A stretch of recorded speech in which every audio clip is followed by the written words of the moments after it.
Welcome to this video where we'll add fillets and chamfers to existing geometry in 2D sketch mode of Autodesk Fusion. The fillet and chamfer tools are members of the modify menu. Here they are. Let's click fillet and try to make a couple on this rectangle here. If I click the first line and then click the second line, it creates a fillet in between, and I can type in a number now. Let's do 12. If I hit enter, I will leave the tool, but I have a couple of more corners to do. A quicker way to do it, by the way, is just find the crossing point of the lines and then click. And look, it remembered that 12 that I just typed in. It creates all the fillets with that same dimension. If I put constraints on, we can see that it created equal constraints on the fillets, which means if I change the dimension now, let's go to 20, it automatically zooms to fit. I don't know why it does that. I found out with the fillet it does. But look what happened, it changed all the corners accordingly. So that is convenient. Let's do chamfers on this square over here. Let me click the chamfer tool or find it in the menu. It works exactly the same. I can click 2 lines and it creates a chamfer. Let's do 20. And if I move on, I can here also click the points. That makes it a little bit faster to work. And now I hit enter to stop the tool. Look what happened. It creates dimensions automatically.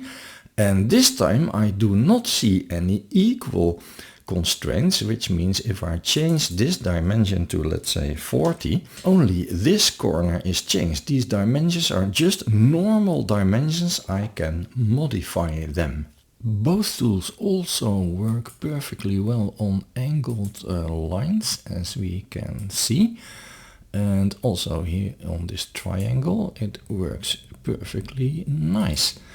And the chamfer tool as well. Let me click the chamfer and create a couple of chamfers over here.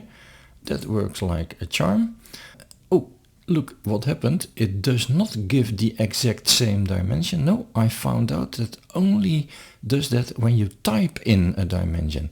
That is a bit strange. Okay, let's do another one over here. And let me now type in a dimension 32 and see if it now remembers it. Yes, it does. 32 and 32. That is a little bit strange, but okay, we can live with it. Let's see if we can work with these shapes. Fillet first, and I like to have these points here nicely curved. Yeah, that works perfectly well. And then the chamfer, look what happens, it does not work. It cannot chamfer circular curves. Well, okay, that's a limitation apparently that we have to live with. A fun fact is that we can use the Fillet tool to create an arc. Let me click both lines and look what happens. We get a perfect arc. It's quite a quick way to create an arc.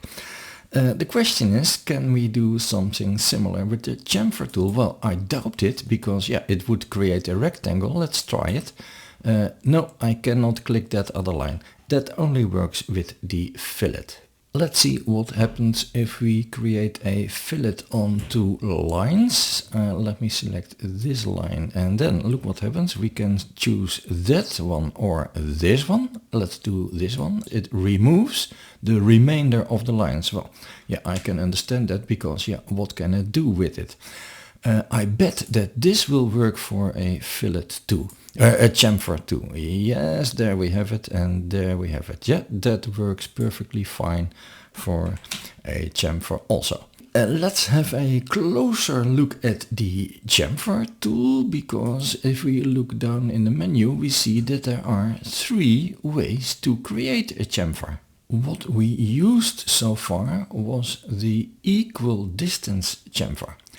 There is also a distance and angle chamfer. Let's click that and see what that can do for us. Click the first line, click the second line. Aha, it is now not a 45-degree angle.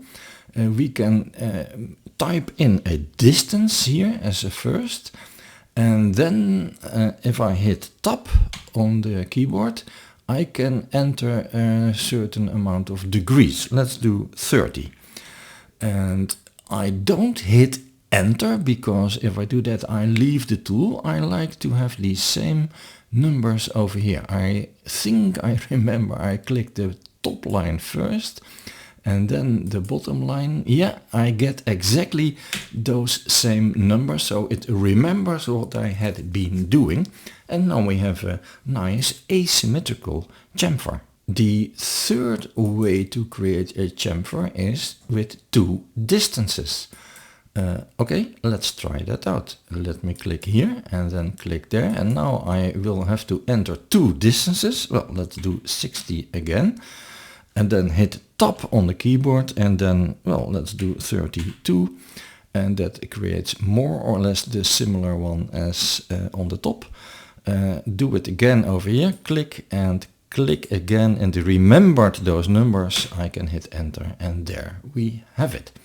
And all these dimensions, let's do it here, all these dimensions are normal dimensions. We can change them if we like, but there was no equal constraint, so they all four of them are individual. One more thing, here we have a sketch. With one rectangle I used the Fillet tool, with the other I didn't. From that drawing I extruded these two shapes, and I would also like to fillet here the top and bottom, and here I would like to fillet everything.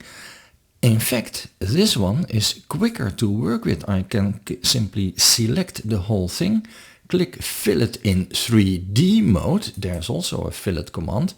Type in here in this box 20 mm and hit enter, and my entire shape is nicely filleted. I can do the same here, but I have to first select two planes. I go to fillet and type in the same 20, but that 20 is now only for the top section. These sides are the dimension given in the drawing. So if I want to change this, I can right click on the timeline, edit the feature and say, okay, I made a mistake, I want 10 for the fillet. But now look what happened. Only the top and bottom are 10, the sides are hidden in the drawing. With this one, I can change this one. Right click, edit feature, type in 10, and my whole cube has changed. So yeah, when to work with fillets in the drawing and when in 3D space? Well, I would say in 3D space it works faster.